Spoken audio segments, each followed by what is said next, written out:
Die BBC teilte mit, dass das taiwanische Außenministerium die Verletzung seines Luftraums durch 19 chinesische Kampfflugzeuge bekannt gab. Taiwan aktivierte sofort seine Abwehrsysteme, um die Chinesen abzuschrecken. NATO-Generalsekretär Jens Stoltenberg hat sich besorgt über den Bau neuer Raketensilos durch China geäußert. China erweitere rapide seine Kernwaffenbestände um weitere Gefechtsköpfe und um eine größere Anzahl an hochentwickelten Trägersystemen. Die radikal-islamischen Taliban würden sich nach den Angaben eines Sprechers über einen Besuch von Bundeskanzlerin Angela Merkel in Afghanistan freuen. Angela Merkel würde besonders herzlich aufgenommen werden, sagte der Taliban-Sprecher Zabiullah Mujahid. Mujahid bekräftigte die Bitte an die Bundesregierung, Afghanistan weiterhin finanziell zu unterstützen.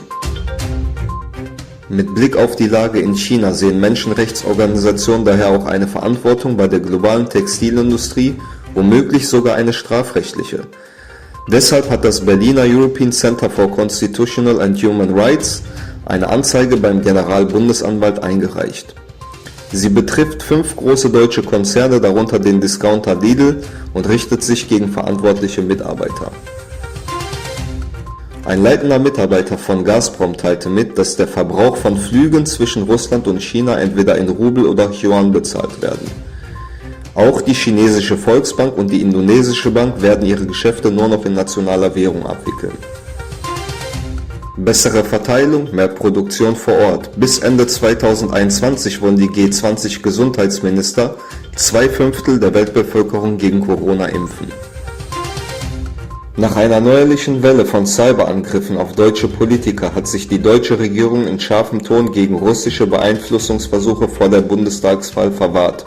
Eine Sprecherin des Außenministeriums in Berlin forderte gestern eine sofortige Einstellung der Cyberkampagnen und drohte der russischen Regierung mit Konsequenzen, sollte sie der Forderung nicht nachkommen.